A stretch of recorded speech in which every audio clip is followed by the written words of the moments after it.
Hi, everyone, and welcome to another episode of Pickleball in Politics, where I combine my quest to stay out of the kitchen with my passion for politics. So, I like to talk about pickleball in the beginning, but I have no pickleball to talk about because I haven't played pickleball since I talked to you last. And I came on to tell you I went and saw Vivek Ramaswamy again today. I didn't think I would see him again, but no, what can I say? I found myself at the Doubletree in Manchester, and half of the reason I went is because I saw Donald Trump there in April, and I saw Ron DeSantis there in July, I believe. And since it was going to be the same hotel, I kind of just had to compare the three. Of course, in April, it was a mad mob scene for Trump. There were thousands and thousands and thousands of people who couldn't get in. Only about 1,500 people did get in, and there were literally thousands of people outside trying to get in. DeSantis, I swear they were bringing people in off the street. There weren't 60, 70 people for DeSantis. There was hardly any energy, hardly any interest. I was glad I went and saw him, but you can go back and see that video that's called Dead Santis. And then so today when I heard he was going to be in Manchester at the Doubletree, I said, I'll go. Now it was 9:00 in the morning. So I got up there probably about 8:45 or so. There were a few people around. They opened the doors to one of the smaller ballrooms there. They had a nice continental breakfast set up, coffee, juice, some muffins, some yogurt, fruit. That was fine. As long as there's coffee, that's how I am. So the coffee was there. I sat down right in front. People were in tables.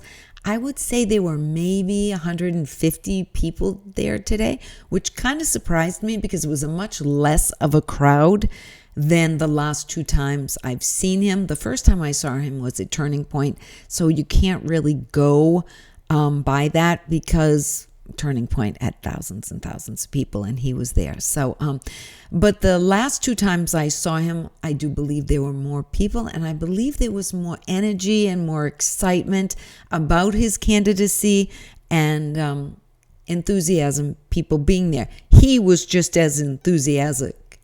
He had just as much enthusiasm as he always does. But let's face it, it was early in the morning. It was 9:00. It's a holiday weekend. I know some people dragged themselves out of bed. They had said that it was going to be a horrible, terrible, rainy weekend, and it turned out quite the opposite. Today was beautiful.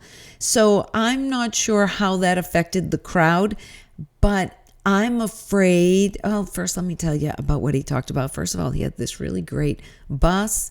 I'm going to try to put it on the thumbnail. His bus, it says 1776. The time is now something like that. I'll have to look at it. Anyways, it's got graphics. It's a really nice bus. He came in the bus. But the crowd was sedate. He started talking about Israel and the attack, how just terrible it was. But he said he visited the northern border in New Hampshire yesterday, and he could cross right over it. He just had to cross over a stream. And so he did talk about not only do we have to secure our southern border, but we also have to secure our northern border. And he said everything but border security is being addressed. We just need to take care of this. Gosh, do we need to take care of it? Because the cities and towns in America are just being flooded with illegals right now. He said we are already at war, but we just haven't acknowledged it yet. And seeing what's going on in Israel, we might be getting pretty close, right? He talked about how there are two sides right now. You seem to either want to be for life, liberty, and the pursuit of happiness, or you have been, it's 1619, and race, gender, and sexuality are all that matters. And that white privilege is, white privilege.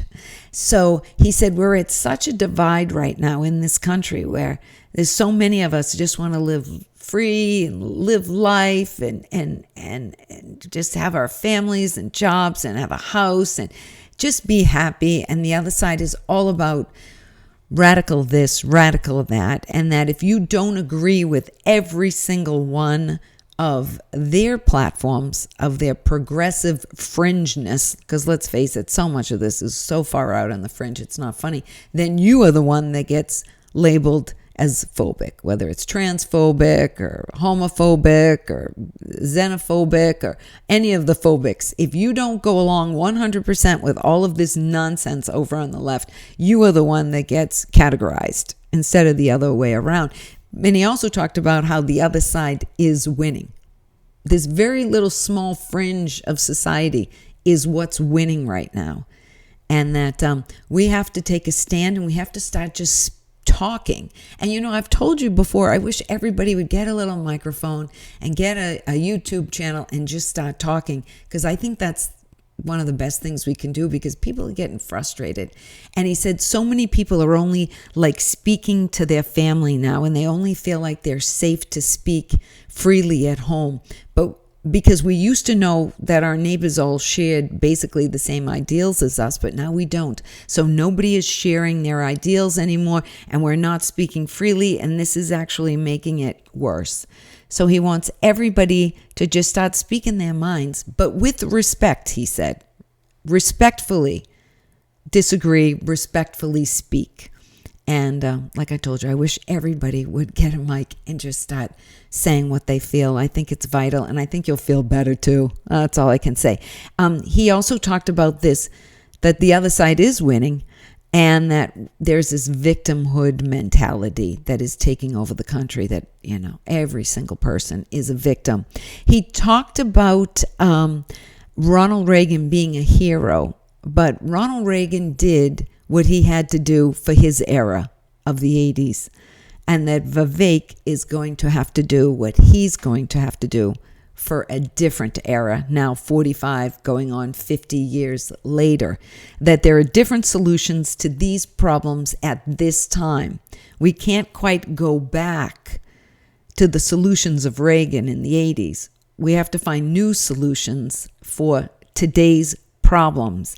He said that he hopes people pick a candidate who understands that we are already at war. And I do believe we are already at a war. We just haven't declared it yet. He said we must revive national pride, because young people are hungry for a cause, and that the poison is being filled with this wokeness, because they're just empty vessels, and that we really need to give them something. Pride, and most of it is national pride, because it's just non-existent in those 20 and under. He also said that the swamp isn't just DC, it's also filled in academia, in corporations, and in global organizations. They've kind of taken it all over. He talked a lot about the CCP, and he also talked about that we are $3 trillion in debt, and we are in an economic quicksand right now, sinking fast. And then it's going to take a CEO to get us out of this, because who's running Washington right now has no clue what is how to solve this problem. I loved seeing him again. I did talk to him afterwards, and he said, I feel like I've met you before. And I said, you have. And he's very engaging. His wife was with him. She is also lovely. His 2 boys were with him. They're lovely little boys. They're a lovely family. I am a Trump supporter, as you know, but seeing them all together, that young family, there is something that gives you hope about seeing Vivek and his kids and his wife, and seeing that beautiful unit and the life they're creating, their family that they've created. It was really nice. I worry that he's plateaued, though. He is without a doubt a smart, intelligent man. He is articulate, and he is a great orator. And I think no matter what happens to him in New Hampshire and Iowa and in the primaries next year, that he has a great future. I'm just worried seeing him. The first time I saw him, I was like, oh, who is he? And the second time was like, wow, he's got a following. And the third time was like, ooh, I think there's something here. And this last time I just felt, like I said, it could have been the morning because it was so early on a Sunday morning that there wasn't that energy in the crowd. And the other times I've seen him have been later in the day or in the evening where he's already been on the campaign. I don't know what it was. It's hard to say. Maybe it was I was tired. Maybe the other people were tired. I don't know. He did come in with a lot of energy, but I didn't feel any energy from the crowd, and I felt energy every other time I saw him. So I am a little worried that maybe he's plateaued a little bit. I still like him. I don't think I'll be voting for him in the primary, but if and when he found himself in a general election, I would definitely consider him. All right. Until next time, you can reach me on Twitter and Getter at Pickleball and Politics. You can reach me on Getter and Instagram and Pickleball and Politics. You can reach me on Twitter at Pickle and Paul. Go to my YouTube channel, Pickleball and Politics. Subscribe. Give me a thumbs up. Please leave me a comment. My last Vivek review, I got lots and lots and lots of comments, and I love it. Or you can go to my website, Pickleball and Politics. Okay, until next time, I'll see you again soon. All right, thanks for joining me on Pickleball and Politics.